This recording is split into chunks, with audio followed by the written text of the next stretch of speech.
So today we got 2 episodes of Star Wars: The Bad Batch, Identity Crisis, and Point of No Return. This is going to be my full review of both episodes. If you don't want to be spoiled, I'll have the links for the spoiler-free reviews I made in the description, and they're also going to pop up in the cards right before each episode's spoiler review. So let us just begin with Identity Crisis. So I finished watching the 10th episode of the third and final season of Star Wars: The Bad Batch, the episode being Identity Crisis. Now, if you don't want to get spoiled, because I will be talking about spoilers, feel free to watch my spoiler-free review. It came out earlier today, and it'll be linked in the description and in the cards. But what did I think of this episode? Real short recap.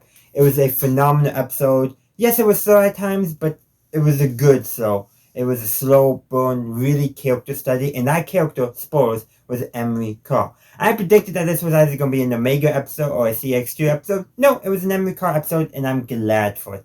It, in my opinion, makes this a much stronger episode, and she's the one who's having the identity crisis. It's not a full-on identity crisis like Panic and Identity Crisis, but now the wheels, I think, are truly turning in her head, and she's wondering, like, is she doing the right thing? But let's actually just recap episode 1. The Bad Batch doesn't appear save for a single picture of Omega on a datapad. That's all we get. That's good in my opinion. Sure, it's about the Bad Batch, but this is affecting the Bad Batch. This is giving us, the audience, more information about what's going on with Project Necromancer, along the same time that Emery Carr is finding out about what's going on with Project Necromancer. Kids. So, if you remember way back in the Clone Wars, there was that episode arc where the bounty hunter Cad Bane was kidnapping children. Yeah, the Palpatine Emperor, he never stopped doing that, and he's still employing Cad Bane for that, which is just like, okay.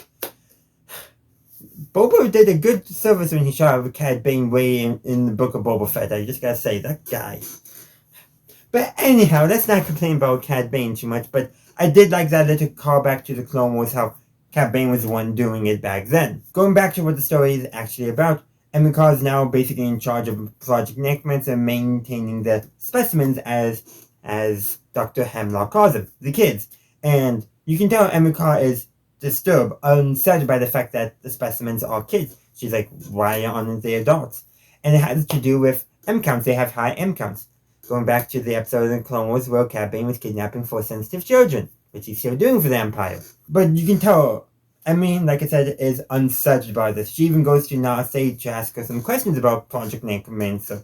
And you can tell there's some resentment there. And I think that resentment might connect back to Omega, because Emery has this line about being, abandoned, cast aside, something along those lines.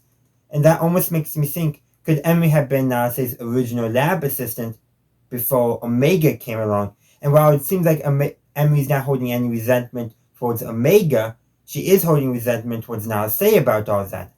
Hard to say for sure.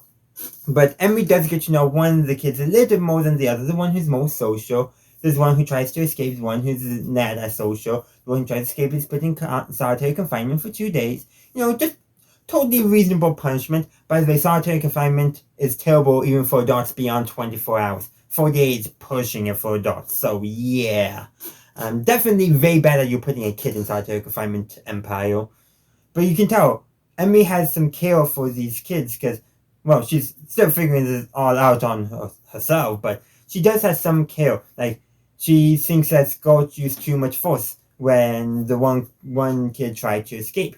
And a few other things as well. Like, you can tell, she has some care. And there's a scene back in one of the other labs, the one with actually testing the blood samples, where she opens a drawer and Omega's lunchbox is still there with the doll that Omega had made out of straw. Well, she gives that doll to the one kid that she had talked to the most. Partially, I think, to kind of regain some trust, but I think as an apology more than anything else for lying about the other kid not being punched. No, yes, Emery didn't know that, but she could have inquired, probably looked on her datapad, but she's thinking, okay, they're not going to punch them too severely. And I think this is all why she's the titular character, and why she's having an identity crisis, why she's now wondering, is she actually doing the right thing? Way back when I talked about episodes 1 and 3, which, by the way, episode 1, you can see why this episode reminded me. Little slower and all that, we're just seeing the daily life of somebody at this facility at Mount Tantis. but there's so many great pillars and all that. But the thing is, I had talked about in those reviews with regarding small acts of defiance. Omega had them, helping Batcher heal injuries and asking to domesticate, but also letting Batcher go into the wild so she had a chance to survive rather than being euthanized by the Empire. Now, say doing everything she can to protect Omega, including discarding Omega's blood samples. Then we also have those are the two main examples, but Emery also showed a little bit of defiance by giving Omega her straw doll back. And she shows defiance again in this episode by giving that straw doll to one of the kids. She's on the path of defiance of resisting, rebelling against the Empire. She's not quite there yet. She's in the crisis stage, the identity crisis, figuring out who she is and perhaps what she should actually be doing. And there's a few other scenes too. I mentioned Cad Bane collecting Force sensitive kids for the Empire as a part of Project Necromancer, like he was doing back in the Clone Wars. But there's other things as well regarding interesting stuff. CX2 is contacted by Dr. Hemlock for a progress update. And one was mixing, there's other Clone X assassins, but the first two that we saw were fully, like the prototypes fully complete. And this one, he was actually activated early. His training was not complete. I'm starting to think, because his brothers or others of him, like him, are mentioned and not ready. So it makes me think he got activated early. And that could be why he is different than the other two we've seen, because this one was activated early. Kind of interesting. I thought he was actually going to have the clone assassin try to kill Tarkin after Tarkin threatened to pull funding. Yeah, that funding thing. Tarkin really wants the funding for the Death Star. It's unspoken, but come on. He also challenged Thrawn about funding between the Death Star and the TIE Defender, so of course it's funding involved. Imperial politics at work. But I just wanted to throw that out. But I do think, while we got nothing about CX2 like I predicted, we got a tiny bit, and what we did learn is I think he was activated early. I would love to hear your thoughts on Identity Crisis in the comment section down below, and I will be talking about the next episode, Point of No Return, shortly.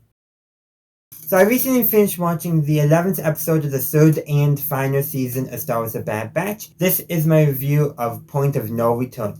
So if you don't want to be spoiled, I released my spoiler-free review earlier today. It will be linked in the description and in the cards. This is a hard episode to talk about without spoilers, but just to recap, it was a great, phenomenal episode, and let's get into spoilers. So, this episode does not pick up where Identity Crisis leaves off, save for CX2 being sent, or continuing his mission, I should say, to find Omega in the Bad Batch. Because the Empire wants to recover Omega for the Project Necromancer and all the stuff connected with the cloning experiments being held on Mount Tantis. That's pretty basic stuff. That's the only real connection, directly plot-wise. But, so the Empire finds about Pabu because the CX2 finds Fee's ship is able to decrypt her databank and figure out a planetary frequency. So, yeah, so unfortunately, now Fee did think something was off, but or more accurately, she thought somebody was skulking about her ship, but CX2 covered his tracks pretty well, so she couldn't discover anything. But regardless about that, the Empire founds Pabu and a whole Imperial occupation force comes. And even though I'm going to spoil the end of the episode, Omega does give herself up. I have a feeling the Empire will be sticking around. That's just how the Empire operates. But I gotta say, the image of the Ventor coming in, it's not really coming in, they just look up and there it is. It's silhouetted in black. It makes the Ventor look more Imperial than Republic, which is obviously the purpose, but it kind of reminds me a little bit of the opening of Force Awakens, where we see the resurgence in just pitch black shade before we actually make anything else out about them. But by how they framed it, how they darkened the underbelly with silhouettes and shadows, it really made it feel scary, threatening in a way Venters have never really appeared before, because we normally see them from a more heroic angle back during the Clone Wars. So I just thought that was a neat scene. But yeah, the Empire invades, they're going door to door looking for Omega.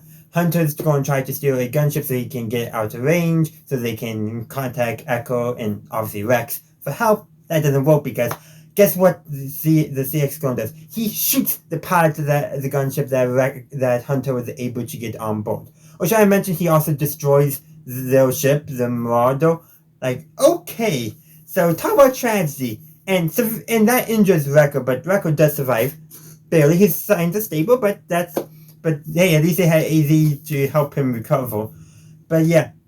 And then so Crosshair and Omega are the ones who come up with the plan to, or more accurately, Omega comes up with a plan to let herself get captured so they can find Tantis. The idea is twofold. She brings her comlink on them so to track her, and in case it gets confiscated, which it does, so somebody's being smart in the Empire for a change, that Crosshair will shoot a tracker onto the ship that Omega has put on. Unfortunately, that doesn't work, because it might have worked. I don't think it was Crosshair's aim, because it seems like mentally he's in a much better place, and he's also protecting Omega, so like in the last episode, that definitely seems to help steady him when he's not overthinking it.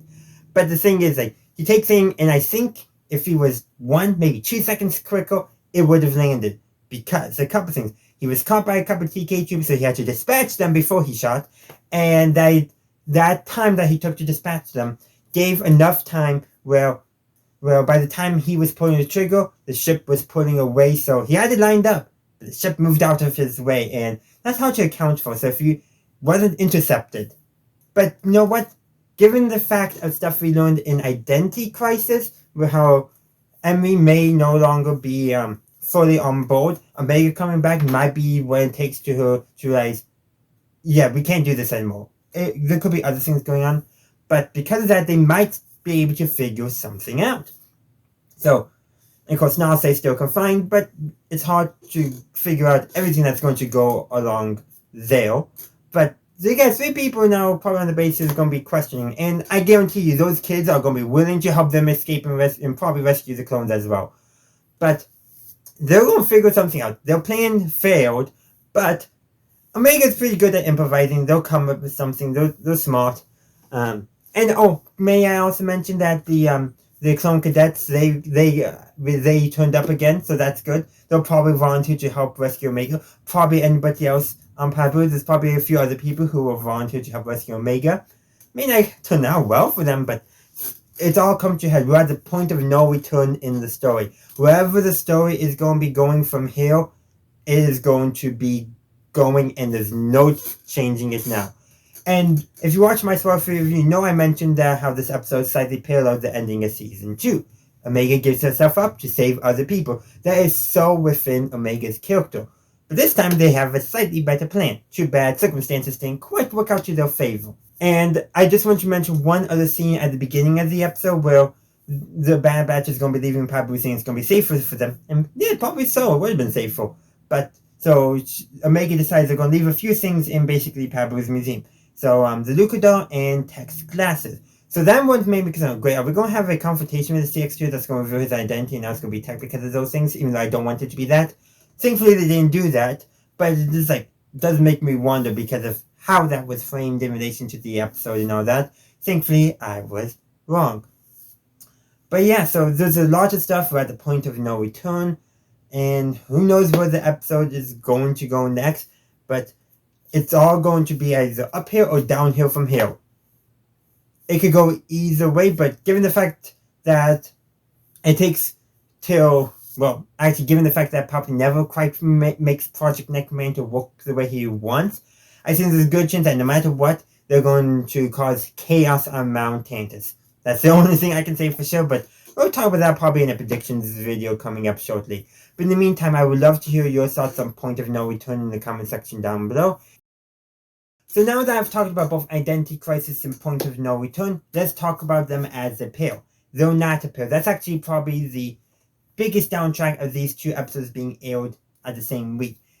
Is because they're not connected. It's not like Infiltration and Extraction was, or even the first 3 episodes as well. Yes, you can see a common thread between them. There's not as much of a common thread. So the only reason why I think they grouped these 2 together is because they needed to group 2 more episodes together, so that way the Bad Batch ended when they want to, so they could start airing the Acolyte when they want to. That's probably the only reason why these 2 episodes came out on the same day, because I really don't see how they'll continue the exact same story, besides reminding us about Tantis and then showing us that Omega is returning to Tantis.